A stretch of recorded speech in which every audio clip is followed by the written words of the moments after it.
like to include LCK Cup around here.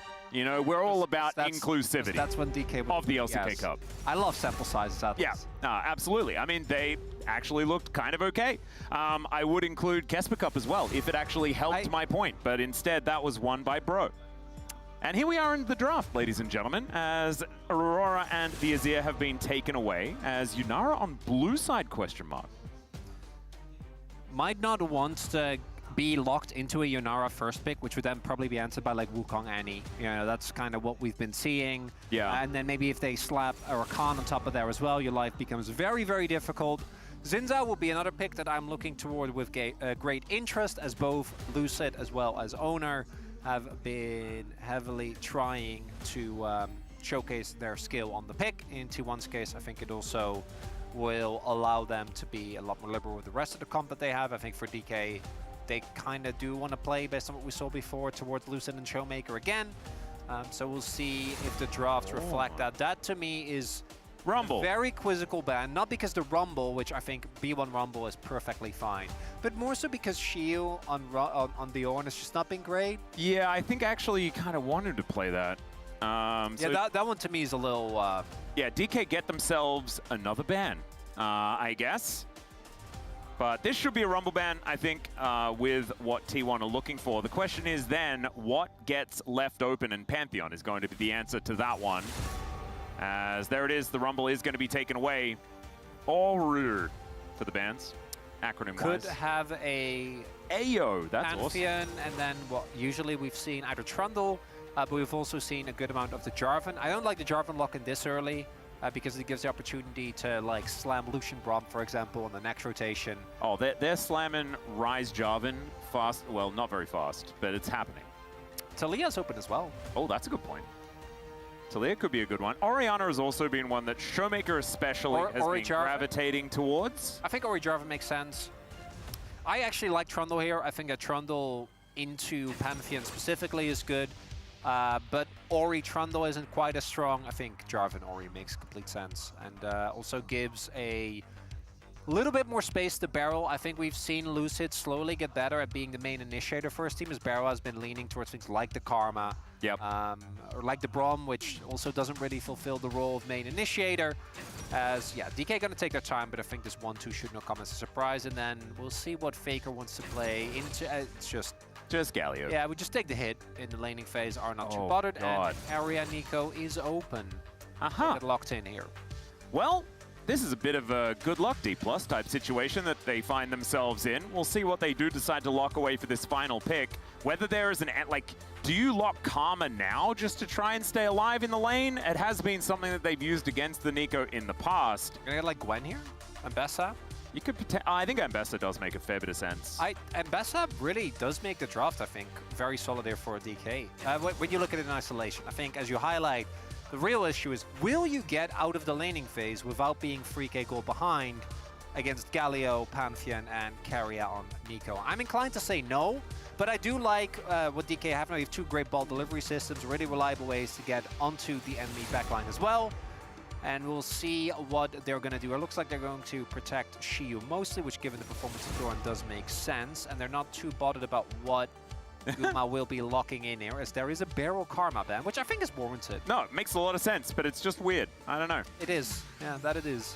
So let's see what this final ban is going to be. I expect it to remain towards the top side of the map, and something like a Jax is kind of standing out to me just because Doran has been so good at the champion. Oh, Jarvan, Ambessa, yeah, feels good. Doesn't feel like a bad option, even against the Clockwork Wind-Up Chronicler, as the Corki will be the ban away here on D+'s side instead. Instead aiming towards probably the strongest 2v2 lane that we have seen in the Corki Nico. Yeah, it does make me wonder whether aiming is going to slam Bard, or not Bard, Jhin Bard. Yeah. Because I do think that a Bard pickup actually does help out DK in the long run, because obviously that frees up a ban for the rest of the series, because you can't let Keria have Honestly, Bard. the denial is almost worth it. Sivir is going to be banned away. Of course, T1, they can't play it because there's Jarvan on the other side, so banning it here does make a lot of sense. What else would you go here? I'm trying to think. As Karma, I think, would have been high on the list, but obviously with the Karma ban, that's not really a possibility anymore. Yeah. I'm a little bit intrigued. Baron will have something prepped here, or is it just going to be like, I don't know, Rakan, something of the sort. Rel was another. Well, But there it is, yeah. I'm wondering if they have something prepped for aiming here that they're not willing to reveal until the end. I think Barrel's Bard has been the topic of many a conversation. I don't think that he's necessarily great at the champion, but he does have impact. He is a very Bard. He's a Bard player. He's a very Bard player. Yeah, this to me really is the epitome of, well, that frees up a ban and we don't have to worry about it. I mean, honestly, Jhin Bard feels pretty good to take away from T1. Yeah. Jhin is Gumyushi's most played champion so far this season, as the Aatrox is going to be the choice here by Doran into Xiu. And we actually saw Xiu on the other side of this matchup against Morgan, I believe, get that solo kill towards the top side of the map. Looked pretty fun for the Aatrox up there. We'll see whether Doran can do the same thing. As Keria, one final lock-in here for Gumyushi, and it will be the Jhin pick away on the bottom side of the map to force aiming to probably play Ezreal or Varus. I was going to say Varus, yeah. I would not like this. I didn't like the Varus last time around, and I don't think I'd like it again here, because he'll probably play lethality, and it just doesn't hit the same as it used to. As Bard, you would just be playing for the safety of the Ezreal. Kai'Sa would be a very different thing. I think it actually makes sense if you, again, can get through laning phase. I think this is a lot safer. So I do think that aiming is a very good Kai'Sa. It also would work really well with the top half of the map. But the biggest issue is that with Bard, you obviously always want to try and be out of lane. Going to be hard against Jhin and Nico, obviously. But in an ideal world, Bard gets to just roam around, have impact, play his minigame. And Kai'Sa alone in a side lane against Pantheon, Galio, Jhin, and Nico is just going to chain die. Yeah, right, there's just no way around it. Ezreal both has more safety built into the kit and has more access to save wave clear, so it's a lot easier for him to consistently keep waves thinned out, as opposed to Kai'Sa that has wave clear, but it's basically melee. So I think that this makes sense for DK. Good amount of pickaways. I think the draft, if you look at it in isolation, 4DK actually works out well. The problem obviously arises with the expectation that T1 is going to have Prio on top side. They want to Prio on mid, but it won't matter because it's Galio. And then they have what is the strongest side lane impact jungler on the patch. So it's a... And then we haven't even talked about the fact that Guma's on his best champion. And Keria's on Nico! Yeah, there are a lot of reasons to be a little bit worried for DK in this one, unless you're only focusing on what they have. I also think that Galio is a massive deal because it just feels like DK are not very stable even in the middle of a team fight, and that can really cause some disruptions. But we will not count chickens before they have metaphorically hatched. Instead, let's just jump onto the rift.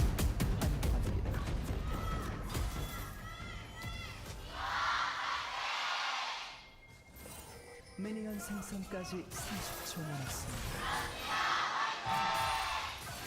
All right, here we are, ladies and gentlemen, onto the rift, as Xiu is already in a large amount of, well, I mean, he's Ambessa, so he's not in a massive amount of trouble, but he was surrounded by bad guys, and that doesn't feel all that fun. It did look scary. I was scared. Yeah, I was a bit frightened. And then I remembered that this is not a champion that was designed prior to 2018. Okay, but it's also Aatrox level 1 with a no dash and an insanely long Q cooldown. Or no, it was the Galio actually. But Galio nor Pantheon, who I think really want to go their CC. Yeah. So he was fine. He just walked it off. And it would be very funny to me. I was kind of expecting, you know, the classic DK game 1. It's cool. They somehow win and then they get swiftly 3-0'd. Don't think that seems very likely. Surely. Oh, sharing some pixels there. Yeah, we don't. Yeah, no, I don't think we're going to be confused about that. They knew, yeah. Not going to be any surprise here, as both of these bot lanes obviously going to try and fight for the level 2. And we'll have to see. Beryl picking Keria's skin is very cute. Yeah, he's like, I mean, Beryl doesn't play his own skins, by the way. No, he doesn't. But he has his favorite skin of every champion, and he doesn't deviate. He's definitely a man who commits, you know.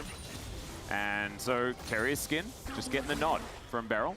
As Faker taking a fair bit of punishment here in this lane. This is to be expected. It's kind of what we see in the Galio Orianna matchup most of the time. Yep. See whether he can get most of these minions, as he does miss one there on our screen, as Doran finding a good trade onto Shiu.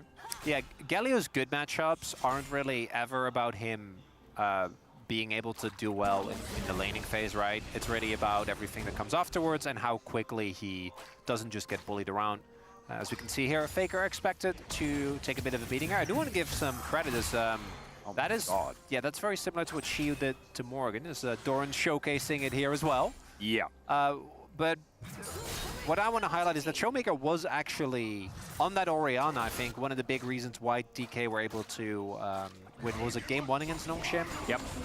Which was a game that was... His like Bruiser Orianna that just would never die. Which I'm sure he's going to go for here as well. And I think in this case it's warranted. You have so much damage on your composition with the rest of your top side. If it was a tank top, I'd feel a little bit worried, but it's not. It's Mbessa. This is the bigger problem, though, as something that we did expect, is that outside of mid, which doesn't really matter, when it comes to having prio there, we're seeing that there is basically no prio for DK.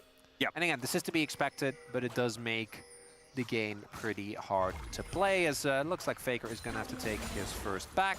And I think it's really, once you get your Spectre Scowl, you're going to be feeling a lot better. It looks like instead he just picked up a Dark Seal and some boots, made his way back to the lane, as Owner will get spotted here.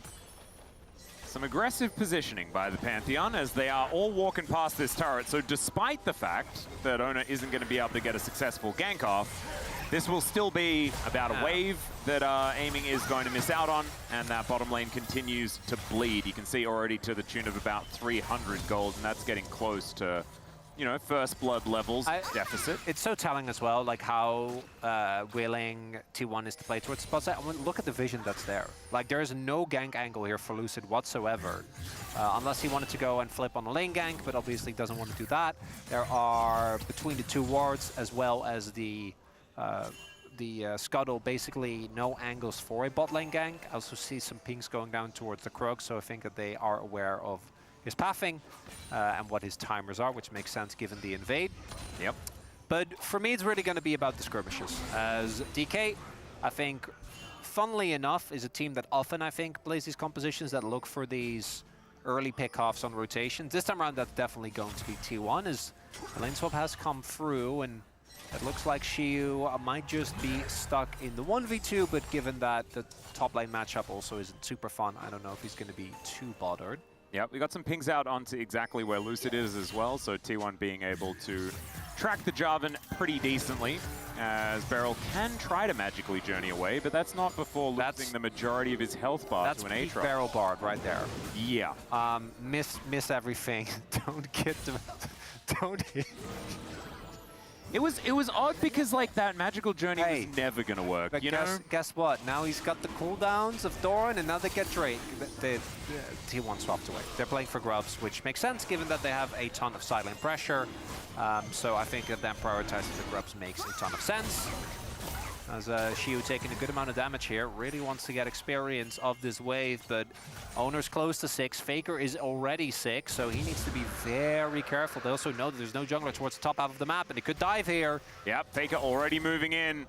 Let's see whether they just set it up. That is going to be the snare missing, as Gumayusi takes a turret shot, but I think they've got a fair bit of time to make this one work. Beryl finally getting himself here, but the taunt is going to come down. Faker going to get stunned up as the heal comes through from Beryl. Faker cannot actually get his hands onto Shiu, so he does have to ult his way out. And now it's Beryl that finds himself in an uncomfortable position. Another wave comes in, a magical journey through the turret, and first blood over to Gumayusi as, yeah, the support traded his fate for that of his top laner. Could have been worse for DK, but the play for T1 is so successful, right? When you look at what you get out of it, you deny a good amount of CS.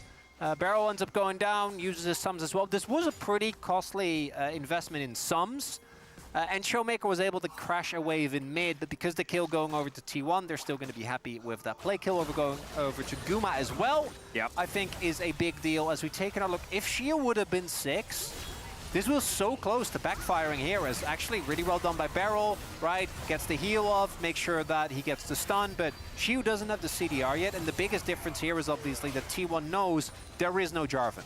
Jarvan took the Drake towards the bot side of the map, and these type of 4-man commitments from T1 should then come as no surprise. As all is said and done, gold lead not too big, and the Drake did go over to DK, so I imagine there was a good amount of waves that were caught. Yeah. And offset, and now as the rest of the waves are pushed out, I think T1 is going to remain at this like 500-600 gold lead. As a Shiu did live, and also TP back, so didn't miss out on too much, but you can see that Doran did not get bullied. No. And is just kind of chilling, and about half a level up, as well as the CS lead that was there earlier for Shiu, now fully gone. Exactly. Shiu does get experience for the cannon, but is unfortunately unable to walk up and take that one down, as Lucid does pull the grubs out. The rest of DK are roaming over, and as of course, Remeka does have control. That's pretty big. If they can get Shiu here as well. Problem is that Doran has TP, and Eaming obviously does not. So I don't know if DK really want a hard committer, and it looks like they also think better of it. Yeah, Faker is going to be moving over here as True Shot Barrage is looking to be a little bit tricky, but it's not quite going to work out. That is going to be Ona taking down the third grub. So that is all of them over to T1. Will get themselves a portion of that feeder strength as well.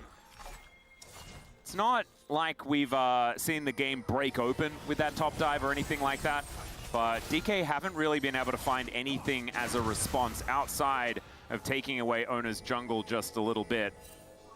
Actually, I was wondering whether they were going to go for something there, but I didn't know where the Pantheon was. So if Owner is still waiting and they try to go, they go again. Full journey, yeah, Keria having to flash as he is still very, very squishy. Doesn't have sick.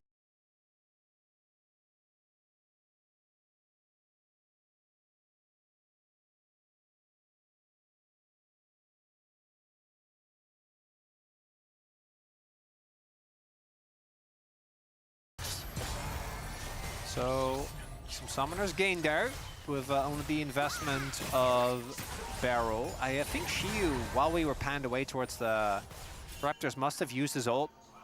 Yeah. Guma there, but Guma did kind of just shrug it off. And then, so maybe it was like Keria? Not sure, maybe that was what started off that play. It's a little bit like a mystery, isn't it? Yeah, I think the time figure it out. Quite work out. Seems like it was a while back. Maybe it's a good one for Knives Out 4. Yeah, we'll see. I think the script has already been written for the third one, so... Well, no, that one's coming out soon, so it could Yeah. be that. Unless...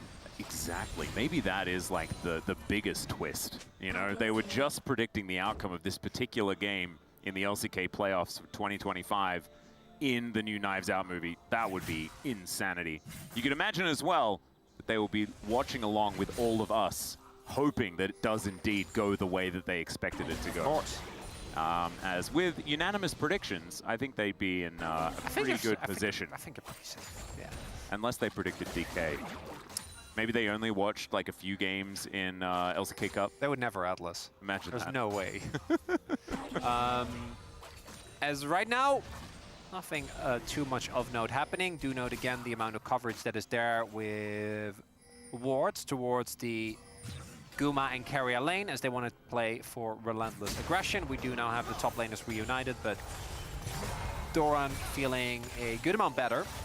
Yeah. As, even though Shiu didn't die, he obviously still had to give up a good amount of his wave, as Lucid will get spotted, and there are both Owner and Faker with ults, and I think that DK also know you can't really gank unless you know both are on the opposite side of the map. But with the Roa now done, we'll see if DK actually is going to commit to a 5 effect, because I think that's where their composition should shine.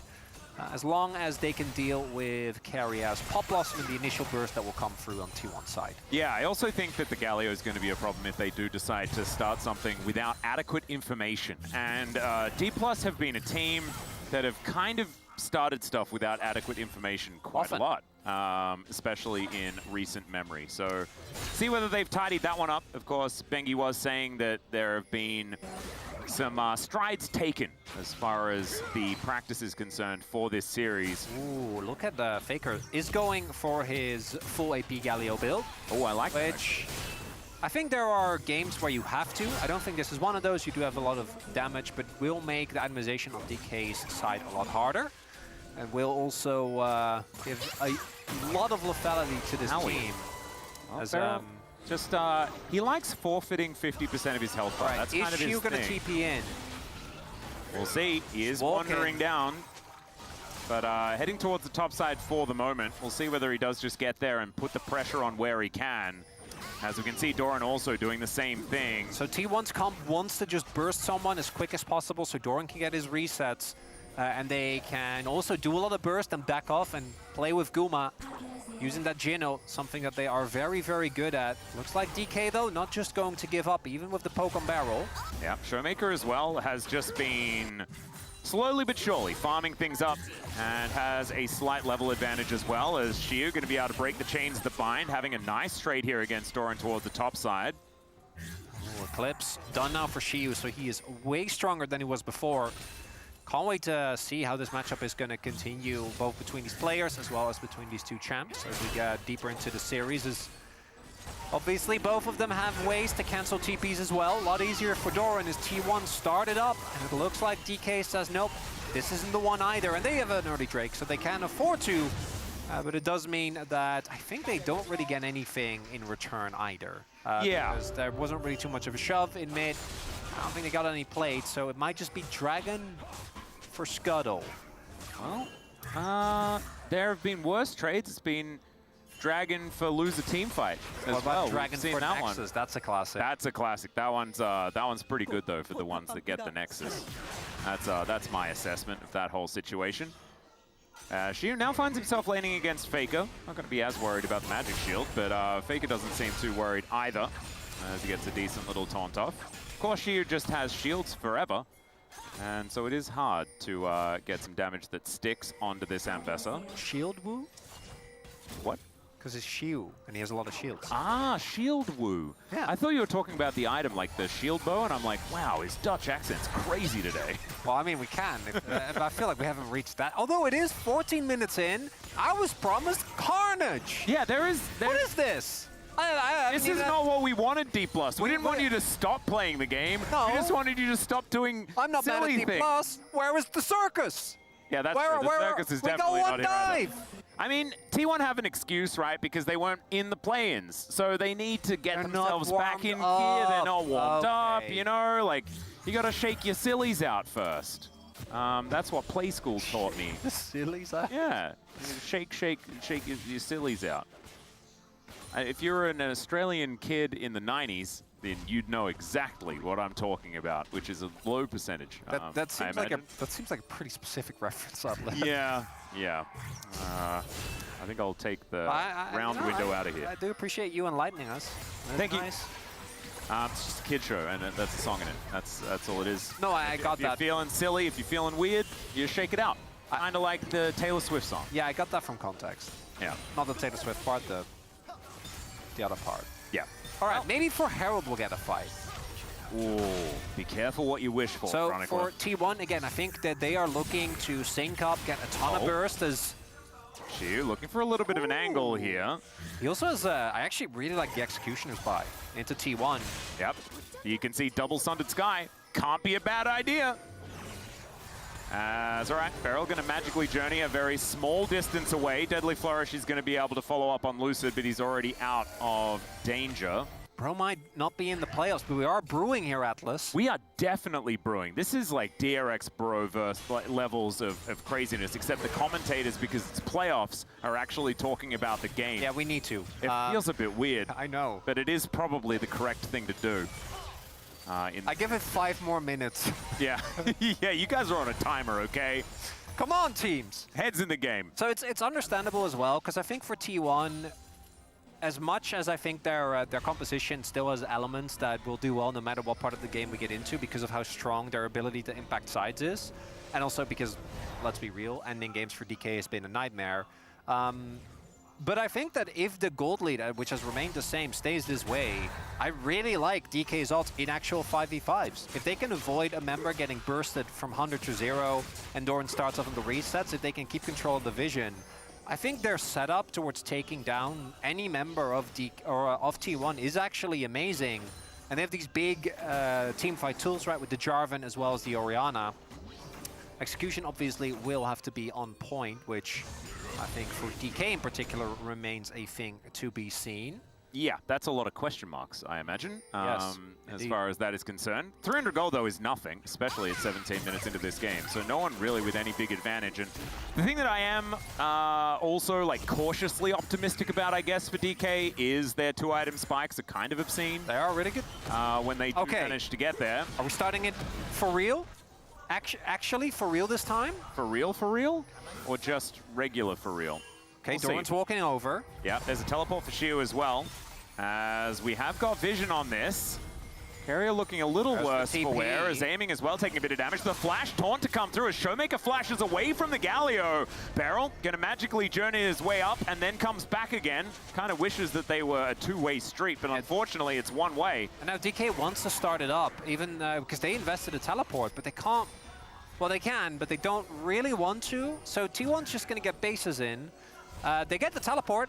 Yep. So I guess it's just a win. Also, Faker trading his flash for Showmakers, I think, is worth it because it makes Carrier's life a lot harder. And I guess it's slightly more risky for Faker because he's going for a more damage-focused build, right? Yeah, so if he does go in, maybe he's more killable. Yeah, well, also, I think with normal Galio, there is just no question of will he live if he gets focused with no flash. I do think that is a little bit easier with this build. But this, I don't know whether DK should really be giving up Drakes for free, as you can see Beryl comes over and gets some vision down himself. But they are stretched pretty thin when it comes to where they're looking for control, right? T1 were moving towards the Herald area, and so they get a lot of vision down there. Now, with the focus more being on the Drake, it's a bit of a difficulty. You might see a trade because their vision control is better in top side, but as I say that, there's no prio in mid because obviously Guma has prio there.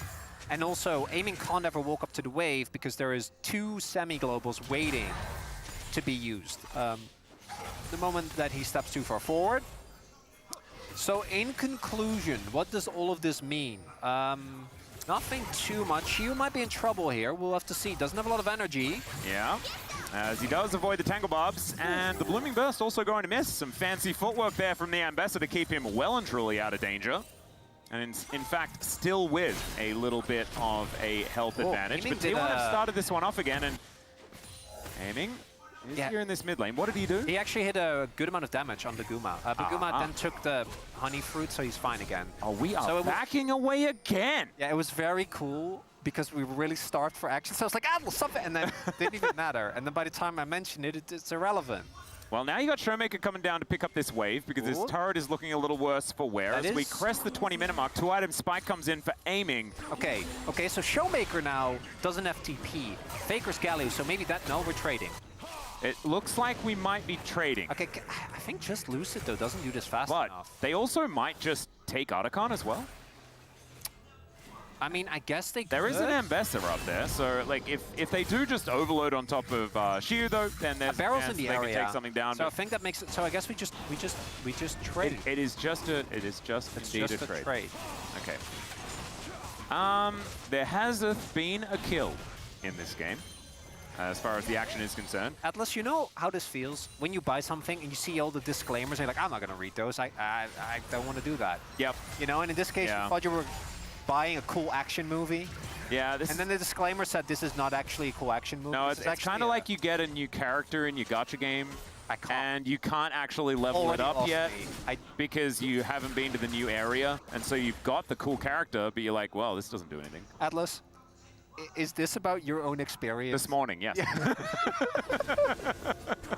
I'm like, I don't see how this relates to the game. No. We did say they got I know there's at least one 5 minutes, Atlas, and those have passed. There's one person that knows what I'm talking about, okay? Although he's not listening to the broadcast because he's playing the game. Oh, you're talking about Beryl? Yeah. So it is relevant. Yeah. Yeah. Everything that I say is relevant, obviously. Whoa. I'm a professional chronicler. So is this just going to be, based on track record, we're going to get one team fight, T1 will fight for 0, and then that'll be the end of the game. Yes. We'll be very oh, wow. Yep. Very, very unhappy with everything. Indeed. Unless you're a T1 fan, in which case, clean textbook League of Legends. No, even then you're like, what? I paid for the circus. Where was my adrenaline? Well, I mean, Shiu is actually getting to a point where he's starting to do stuff, doesn't Oh, he's dangerous. I've got confirmation from Emily Rand, by the way, that she knows exactly what I was talking about. As aiming, now going to get caught out of position. The flash not going to quite work out, but the Tempered Fate, it certainly gets some work done, as now aiming just gets sniped off. Sometimes you need your teammate to protect you, but Lucid was just getting out of there, and so aiming now lying on the floor. And DK looking like they've had a bit of a jump scare. There is a fair bit of damage going on to this outer turret in the bottom lane. It's now Gumyushi forced to flash out of the Cataclysm. But the Otacon is being taken, and T1, I don't know whether there's going to be a way to stop them. I actually thought that DK could have contested there, but they're going to go for the first turret instead. Just willing to give up the Otacon, not really rating it, I guess. And they do lose out on a lot of damage with their AD carry not there, but with Shiu, I think it's looking at the itemization, Shiu and Lucid both have just shy of a 2-item spike. As we take another look here, aiming just a second too late, gets tagged, and then despite the attempted save from Barrow, which actually does get carry off his back, yeah, there isn't really an angle. I think Lucid also looks kind of like a traitor, but made the right call. Yeah, no, I agree. With Doran already on top of them, and I forgot, was it Faker coming in or Owner? I don't know. Someone was coming in from the back. I think it was Faker, I want to say. Yeah, someone was there, and it was not going to end up well.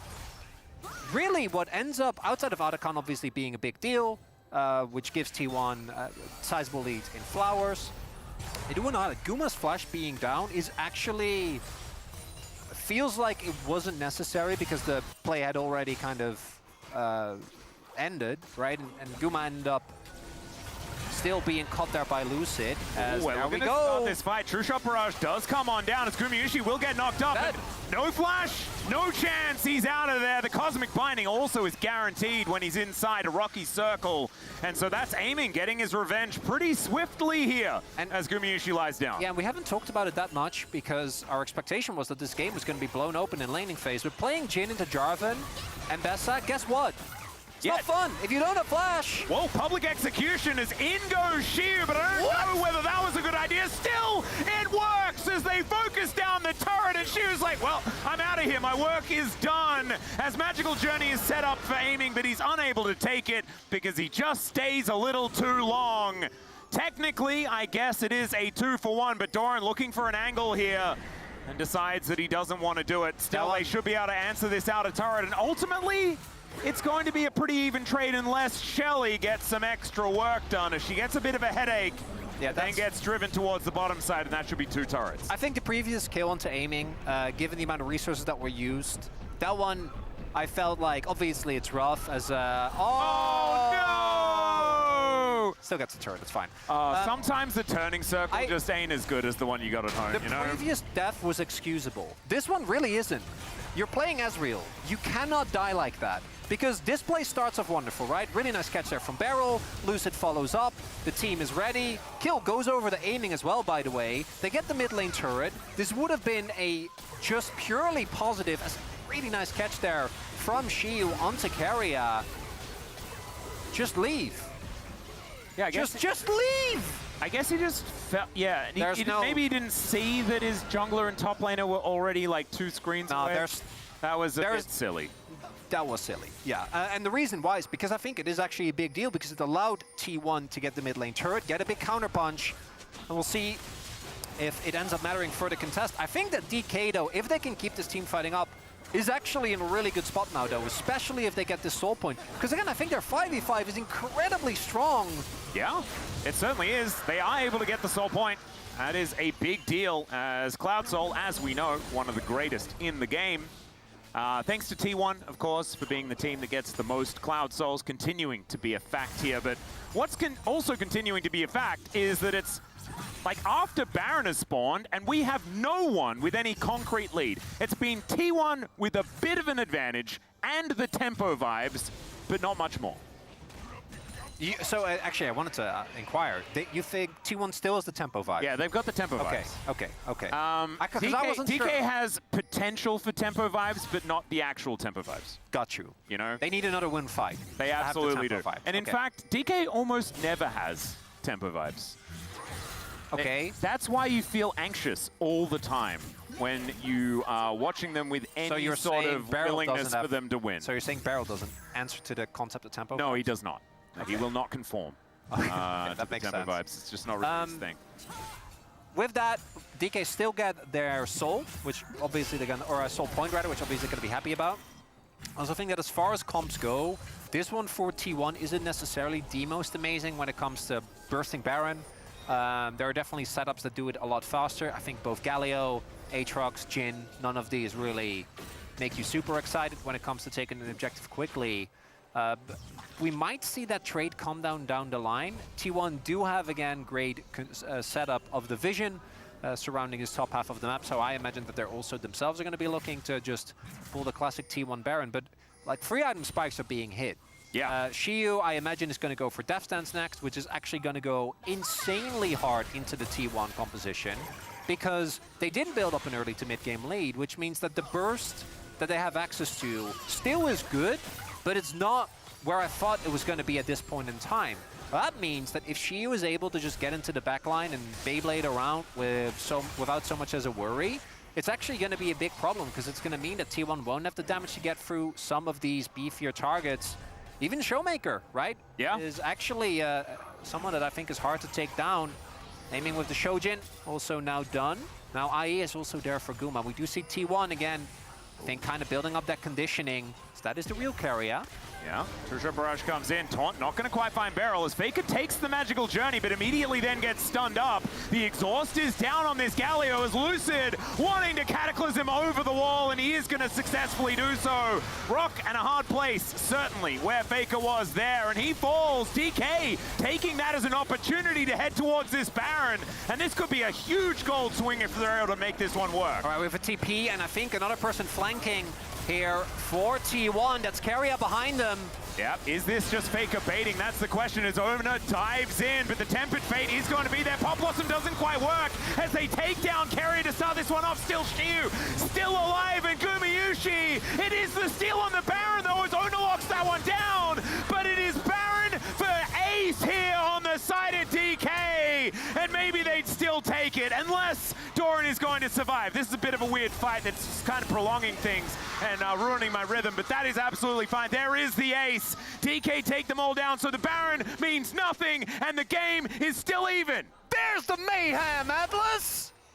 It took Why a does while. it mean nothing, Chronicle? It's so silly! But we got it. I am now fully locked in to this game, as just a really big mistake from Faker ends up way overextending, and DK is ready for it, actually, of all the members there, so he ends up going down. And then it is this multi-man approach here with Owner on one side, T1 on the other, Carrier getting a nice time. Barely missed the timing, I'm pretty sure. Actually, yeah, but they still have the damage with Doran and Owner there. Shiyu also went for the ultimate, which meant that he wasn't going to be able to get knocked up regardless. I'm actually not sure what happened to Lucid there, whether he was... Because obviously... I mean, he can buffer a whole bunch of stuff because you're Jarvan as well, so it's a bit confusing. Well, yeah, but only if you have your flag already out, right? So a little silly there, but all said and done, let's take a look at the summoners. So we have Flash used for Doran, Faker, and Carrier. Guma does have his, which is big. And on the other end for DK, it's Shiyu, aiming, which I think aren't nearly as valuable. So DK should actually be feeling relatively confident going into this fight. And this is for Soul as well. Oh, yeah. A lot of extra movement speed, and Ambessa in a side lane with Cloud Soul, that sounds very difficult to deal with, just because you're never really feeling under threat, even when it is a Pantheon composition. Grand Starfall now back off cooldown, though, for Ona. And Tempered Fate not going to be able to catch out Faker there, as he's like, wow, that's my team's icon. What's going on? It's a little bit strange. As Still DK want do any get of control of the river. Now, with DK having control, their poke obviously quite strong. We do have Doran on a flank angle, will be found out. Oh, he's very deep! He certainly is. Let's see whether he's going to try and make this one work as the heroic entrance does come in from Faker. Doran buying a lot of space as there's a fight on the top side as well. Aiming does try and get himself away, but it's Ona that locks down the double. Shiu? And Shiu is now trying to do what he can. Finally deals with this Aatrox, but these health bars are going down lower and lower still. There is no answer for this Ambessa, who gets on top of Gumayushi and crushes him. It's another ace for DK. And at first, it seems like the script holds strong. T1, oh, someone looks overextended. The Avengers are there. We've seen this so many times, though, from T1. It's like a team thinks that they've caught Doran. That's what I'm saying. And they never have. That's the script. But DK are able to turn it around. So at first, they know the ultimate is coming, but it's the double that's the problem. And aiming with this position gets engaged on. Immediately ends up going down, as does Barrow, but I want you to look at Shiu here. Gets the buffer there, which is what allows him to get the kill onto Doran. And then again, as we were saying, this Ambessa, he is level 18! Yeah. Healing up a Storm. Showmaker, by the way, barely took any damage. He basically 1v2.5'd. Yes. That whole time. Yes. All right, Ambessa's pretty strong. This was a test also that Shiu has been failing most of the time this year, right? We mentioned it already, like very early on. We were like, oh yeah, no, Shiu's great, and Doran isn't necessarily, you know, meshing with the team yet. Doran is meshing with the team. He's been fantastic. He was third in my MVP vote in the LCK Awards. This guy has been absolutely incredible. Atlas, it's time. Where are the vibes? Oh, don't tempt me, Frodo. I will not allow this to happen. I'm just trying to find out. I'm not the expert. Nope. I mean, I know where they are. I'm not willing to enunciate because I will not be called a curse person. Okay. That's fine. It's not that bad. I know you wouldn't do it, but this is being broadcast out to at least dozens of people. Here's going to be Winds of Ward. Perfect KD, by the way. Has the death cap now, so looking pretty good. From this position, I think the biggest enemy for DK is just something they've really struggled with, which is their own consistency. Tempered Fate going to connect onto only Doran is now Lucid, just puts them in the circle. Pop Blossom there to answer, but it's Carrier that goes down first, and now they're just falling one after the other. Cheers! Gets the gigantic shield, and that is looking like release Ambessa to me, as this guy is straight back to LCK Cup form. And game one, DK strikes again, Atlas! I guess, you know, the 3-1 predictors for T1, this is exactly the timeline that they were expecting, right? I even said it at the top of the day. Yep. Oh, what if? Yeah, no. What if, Atlas? And it's not even a what if for game one, because now the script states it's a 3-zip for T1. We just skipped the first one, but still a phenomenal start here for DK, and it's the stability in where they played. It's the fact that they held off contesting a whole bunch of objectives when they didn't feel like they should. This is a team that doesn't look like they're just being fueled by adrenaline and running to their deaths. It's also, I do think we saw there, T1 in round 4, round 5, with that composition would have been way more aggressive. I did think right there we saw them hesitate a lot more. And with that composition, I don't think you can afford to, because DK through, and I can't believe I'm saying this, actually a controlled and measured game. And the young man on the top side of the map in a matchup that he obliterated the other side of. And now, Oriana's gone, Bart's gone, Jin's gone, Nico's gone. That's a lot of champions for T1 taken out of the pool. That being said, these guys have deep pockets, so I'm still looking forward to seeing what we're going to get from game number 2. It is by no means over by any stretch of the imagination, but a great start for those of us that may have wanted 5 games today. Because basically every win the DK gets, you can pretty much put it in the bank and say, oh, well, that means we're extending the series by an extra game unless they win 2 in a row from here. But likelihood of that should be pretty low. It's time for a short break. When we get back, the space going to break that one down, and then we'll have game number 2. We'll see you soon.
바둑만 봐줘. 봐줄 수 있어. 니코 풀 있다. 높이 한번 좋은데. 깰수 있나? 야, 달려. 앞에부터 니코 돌풀. 살짝 빨려. 아 니코 풀 있다. 괜찮아. 할만해. 아트. 애들 아트. 나 단어풀 여기 단어풀. 야, 끝났다. 아니 아트. 끝났어. 한대. 나이스. 아 미드.